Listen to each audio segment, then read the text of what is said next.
learned very important lessons about managing Israelis, and but they're trade secrets. So I only give it to people who are managing Israelis. So, right. But afterwards, right, for a tidy sum, I will teach you my lessons of managing Israelis. All of them were broken in on Uri Weiser.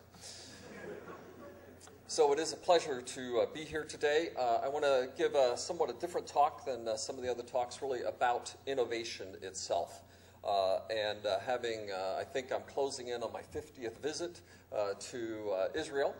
My first visit, I think, was in 1984 at the end of the 386 project. I came over here and spent 5 or 6 weeks working to test the 387, which was being designed here in Haifa. So that was my first experience here in Israel, and since then, many, many wonderful experiences and many friends since then. As I look around the audience, and most of the speakers today are people I've worked with for many, many years, so it is a great pleasure to be able to be here. So I wanted to talk a little bit about EMC, a little bit about innovation, and then a few thoughts on Israel. So EMC is a very successful company. We rank now the 152nd largest in the Fortune 500, up about 25 points since last year. So we're growing very nicely, about 20% growth, 09 to 10. This year our business plan's at about $20 billion, and we have plenty of cash in the bank. We invest in R&D, and we're out to entirely disrupt the $1.7 trillion IT industry, driving key waves of cloud and big data and new models of how you deliver IT and how IT is consumed. And as we look at this, we see that we're a big company, but as Joe Tucci has said, we're the smallest of the big, right? You know, you look at the companies that we see are competing for leadership of the IT industry are companies like IBM, $100 billion in revenue, HP, $130 billion in revenue, and those are the companies that we see that we're competing with. So we have to be nimble, fast, and most importantly, innovative as we go look to the future. And fortunately, EMC has a good track record in this regard, where we've been, as we say, a serial adapter as well as market consolidator, and in many cases skating to where the puck is going. In 2004, this was probably the acquisition certainly of the decade, if not of the century, when we acquired VMware for a few $100 million. And today it carries a market capitalization, I should have checked right before coming up here, but approximately $30 billion. So they don't get much better than that. In fact, I don't think any will be better than that ever. But you know, companies like RSA, recently Data Domain, it is a pleasure to follow Kai Lee here. He produced a very good company, and I love that graph showing the revenue chart. I think since Kai led it up to that incredible growth rate, I can only now screw it up, right, since it's going up very good when he handed it over to us. So otherwise, I guess we have to be 10 or 20 billion in revenue going forward. So a very good. And more recent acquisitions like Greenplum and Isilon, which we see very critical to some new infrastructure areas like big data. We're also a very global company, and we need to innovate on a global scale. Now a little bit over 50,000 employees now, 80 plus countries that we do business in, and we're too US-centric at 51% of our revenue, so we're very anxiously focused on growing and innovating in international sense, increasingly in emerging markets, increasingly in Asia, and more aggressively engaging in the IT markets that are growing far faster than the mature markets in Europe and in the US. EMC has had a tremendous success in Israel, even though young. And as I've spoken recently in Israel, I've many learnings from the Intel Israel experience that we do hope to apply to the EMC Israel experience as well, as we see great opportunities in Israel. And we've had product development activities here. We've also had partnerships with other Israeli companies. We've focused on developing key domains of expertise here. and what we call business-driven innovation. And innovation is the topic that I want to spend the rest of my time really focusing on. And what is the nature of innovation, and how do we as companies, and we as researchers, and we as startups innovate? And what is the nature of innovation, and how is there repeatable recipes that we can see from the history of innovation? As we come out of this period of deep and global disruption with our economic meltdown, we see that there is an incredible focus resuming on innovation. And a recent study by GE has shown that 95% of companies say that this is the main lever for them to have a more competitive national economy. 88% innovation is the best way to create jobs as well. 75% that innovation needs to be localized in the countries that they're operating in. And overall, we see that there is, on a national as well as international perspective, this belief that innovation is, in fact, the core to the future. In countries like Israel, where I don't know why it's the promised land. There's no frickin' resources here, right? There's no water, there's no oil, there's nothing. But the thing, yeah, isn't that terrible, right? Why did God call it the promised land? I still haven't figured that out. And I think part of the reason is that he deprived you of everything else so that the only thing you had left was your innovation, right, and your innovative spirit. And fundamentally, as we look forward to this environment, right, where we are connected and innovation and everything is equal, right, the intellectual capital becomes the most powerful economic resource that any nation, any people group has. So maximizing how innovation is done and maximizing the use of that innovative resource becomes a national priority for every nation upon the earth today. As we come out of the great economic crisis, we see that there's a renewed focus on innovation. And we've seen year to year this big jump that innovation, as opposed to cost savings or other things, has become a focus for companies worldwide based on this study by the Boston Consulting Group. And as they look at their issues around corporate priorities, innovation bubbles again to the top of the list, right? And clearly the #1 focus for companies worldwide. And further, as you look at innovation, companies are always looking to grow, right? And you can grow in your markets, and largely you either gain share in your markets, taking money from one of your competitors, or you grow at the rate that that market is growing. And that's very powerful and very good. But almost all businesses are looking for growth faster than that.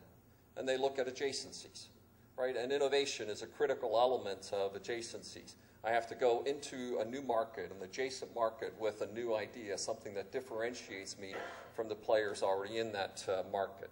And for that, innovation becomes essential. And furthermore, if you look at that same data, that's 58% or even more important for high-tech companies, where technology ideas and differentiation become critical to establishing of new opportunities and new markets. But what do we mean by innovation? And as you look at these, some of these quotes, I think they really well summarize what innovation means. It's not just invention, right? Invention is ideas, and ideas can sit fallow, unutilized, unexercised in any meaningful way. It's the combination of ideas when they are realized and utilized in the market, as seen by the European community, or none other than our distinguished prior lecturer, Dr. Kai Lee, right? You need to separate research from innovation. Research converts money to knowledge, and innovation converts knowledge to money. I like that myself. Thank you, Kai. It was very profound. Okay. And the final one is invention is not innovation. Innovation is not simply invention or discovery. It's invention or discovery brought to use. And very much it's how do you bring these into realizable, usable forms in the marketplace. And innovation has many variants, right? You can have organizational innovation. What's the right way to structure or manage projects, right? You could have marketing innovations, Intel Inside, right? One of our most famous ever marketing programs was a marketing innovation and communicating the value of some underlying ingredient called a microprocessor. It might be process innovation, how better or how more cost effectively to deliver results. And most of our attention as technologists is around product innovation. And that's where most of my comments will be for the remainder of the talk. But even within product innovation, you see many different forms. It could be closed, or as Henry Chesbrough talks about, that the new model of innovation is increasingly open, right? It's this shared or this collective idea and process. It might be incremental. I have a product, I'm now working to improve it, or it might be radical. It might be entirely new, disruptive ideas that have never been considered before, right? It might be top-down. I, the boss, this is the area we must have leadership in, or it might be Google-like, chaos, right? Bottom up, right? You'll come up with a new idea. Or finally, it might be traditional, or it might be frugal, very iterative and process-driven. But as we look across this wide range of different models of innovation, what we find is that there's three fundamental ingredients for innovation, invention brought forward in meaningful ways into the marketplace. And across these, we see that these three critical and central elements are the ones that all of us should focus on if we're going to have a successful, repeatable, sustainable model for innovation.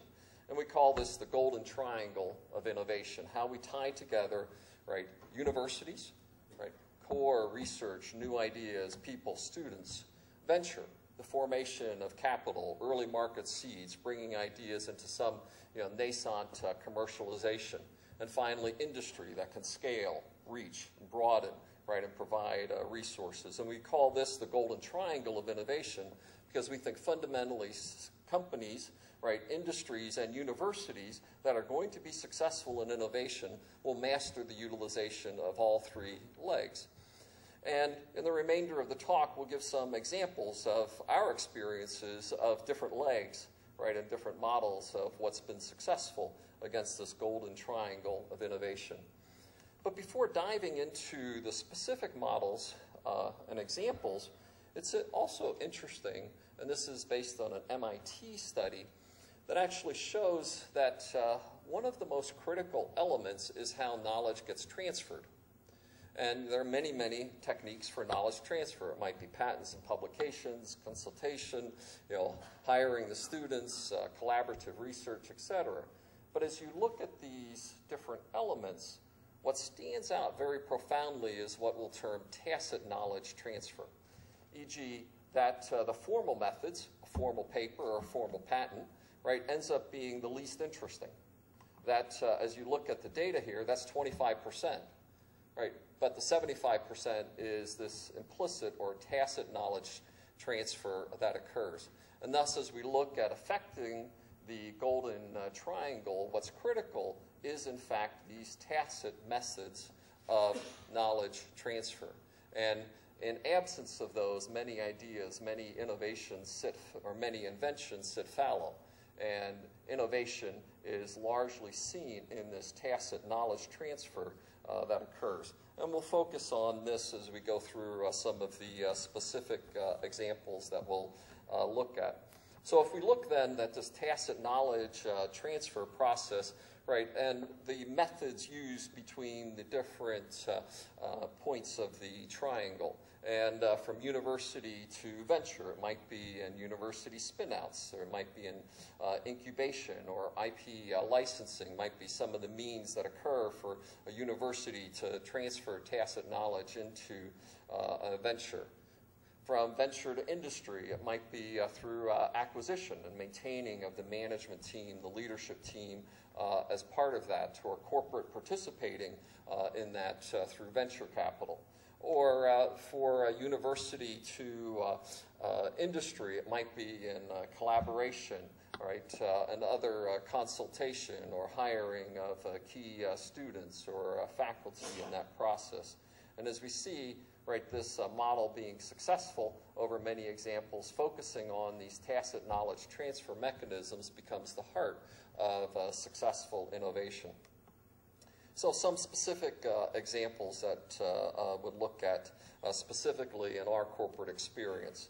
The first of which we'll look at is Rainfinity. And Rain was a technology project at Caltech that began in 1995.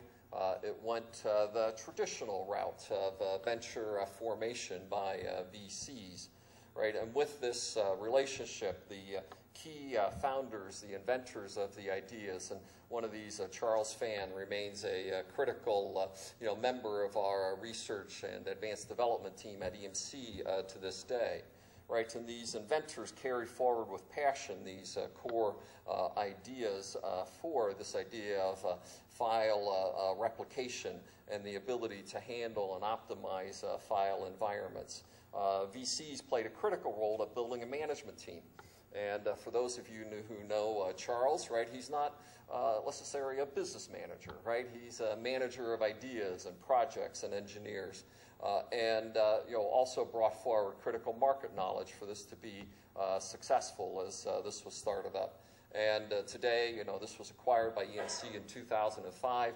And just at our recent EMC World, we announced the next generation of this that we call our cloud tiering appliance. And the core technology lives on, very successful for a multi-$100-million business for us today, with many of the key technologists who began this work still participating with it to this day. Another example might be in the area of Akamai.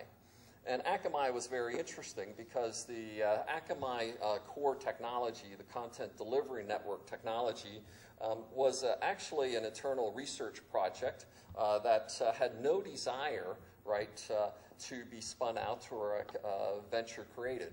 In fact, they presented their idea as part of a case competition, right, at the business school. And as a result of this presentation, they were sort of coaxed into developing a business plan with no intention to ever start a company. And during this case competition, VCs sort of engaged them and started to say it's not just about invention, it is around innovation and how to bring this forward. And the VCs helped in establishing some entrepreneurship, building the management team, as well as facilitating the formation of capital and helping to bring this out of MIT. And in this case, we particularly like this example at EMC because Paul Sagan, the current president and CEO of Akamai, is one of our board members. So, right, Paul's not here in the audience, but I want to make sure that all of you reflect to him, if you see him, that I said very nice things about him as one of our board members. But again, a very successful example of knowledge transfer. And again, number of these key individuals who formed this initial idea from MIT remain as core technologists as part of the Akamai business to this day. Another example is Yada Yada. And maybe this is one not as familiar to many of you, but it was a core technology developed at the University of Alberta in Edmonton, Canada. And with it was this idea of being able to cache large volumes of data over distance and the key protocols around this technology area. With this technology area, they formed a company. They actually acquired quite a bit of venture capital, 150 million plus of venture capital. We're working to get a successful company formed, and then the economic crisis hits, and boom, the company is about ready to go bankrupt at the time, and EMC acquired or came in as a corporate investor, seeing the value in the core underlying intellectual property that was there, right, to really salvage this from the failed heap where most venture startups go. Today, this forms the basis of our vPlex product line, a critical technology for we see of cloud computing of the future, the ability to create active data centers over distance, right? You can cache and move small amounts of data, but what do you want to do when you want to be able to share terabytes or petabytes of data over distance? And a critical technology for our view of delivering cloud computing for the future. And again, there was incredible amounts of tacit knowledge transfer. And again, the core technologists who began this work at Edmonton are still part of the team today, driving on much of the core innovation that continues to this day. Another example is from university to industry, right? And this was RSA, the core cryptography work at MIT that began in 1977, right? The company was formed, and you know, with it, this was, let's say, before venture capital was in vogue, and certainly not yet in vogue in you know, the Boston area, and thus the inventors needed to continue to embryonically develop much of this core technology, and angel investors brought business experience to the ideas, and there's continuing, and early technology in this space was very raw, and what the commercialization models would be, right, for it were very ill-formed and required significant work over multiple generations. And interestingly enough, for EMC in Israel, when EMC was about to acquire RSA, RSA was just finishing acquiring Toyota right here in Israel. So it was the classic, sardine is being consumed by tuna being consumed by whale.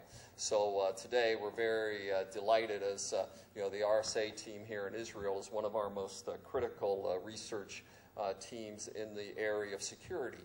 And today we see security as one of, if not the most critical technologies for the use of cloud computing for the future. Right? It's period anything going on the internet, it's critical, and as we move to cloud computing, we expect it to be more critical. And again, we see this idea of tacit knowledge transfer to be absolutely critical, and I'm happy to say that Ron Rivest remains a technology advisor for EMC to this day. And we very much value he and many of the core technology works that have continued. And a final example in university industry collaboration, and none other than my dear friend Avinom Kolodny and I published a paper with some additional co-authors recently on some of the work that Intel and UC Berkeley did. And the objective that we started with in this case was a commercialization of synthesis technologies to be applied to microprocessor development.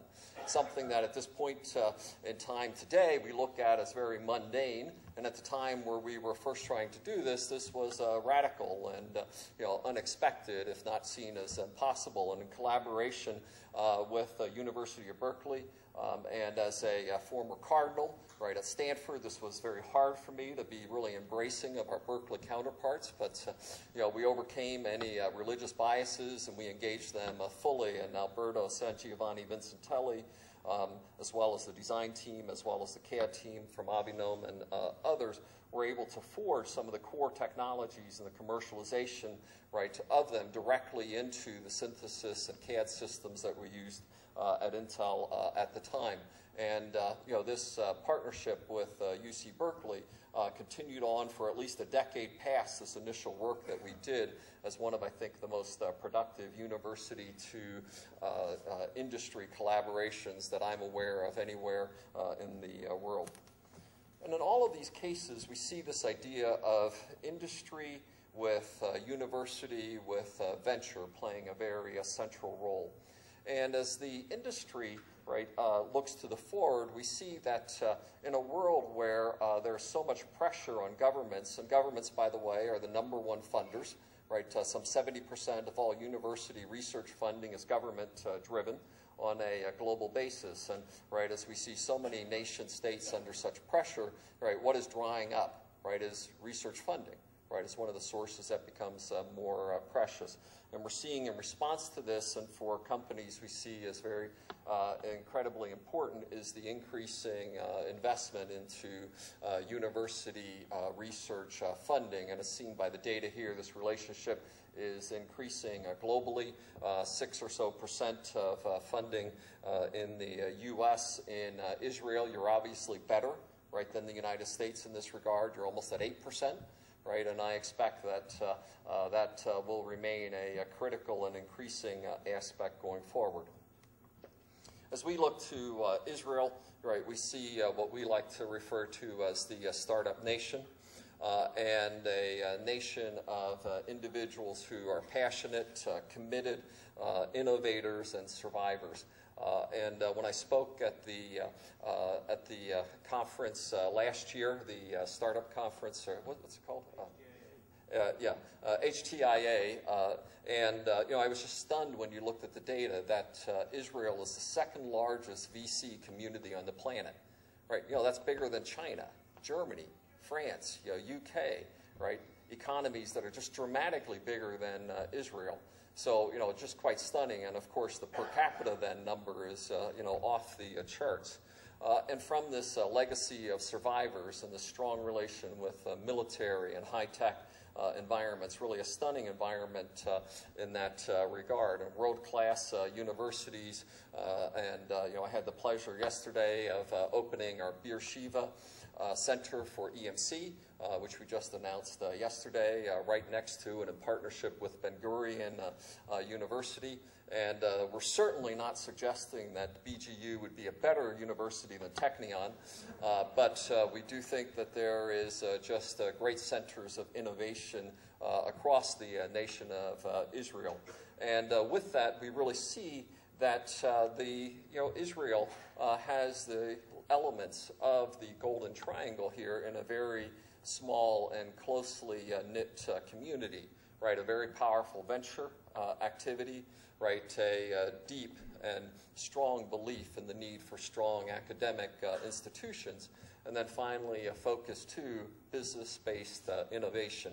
And this is part of the reason that we are here. It is part of the reason that we are opening up and expanding our centers here.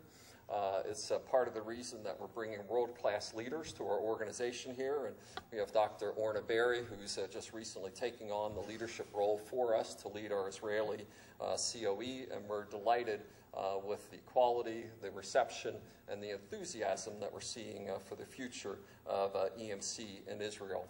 So in summary, we see the Golden Triangle as a proven model of innovation. And learning how to operate across all three elements plays a unique and critical role for innovation being realized in products and industry. And innovation is this multifaceted and somewhat unpredictable and unschedulable process. And inside of that, all of these rely on not just these three edges of the Golden Triangle, but also this notion of tacit knowledge transfer as the dominant means for IP transfer. And in summary, it's our pleasure, and we see Israel as uniquely well positioned to accomplish and continue to be a center of innovation for the future. Thank you.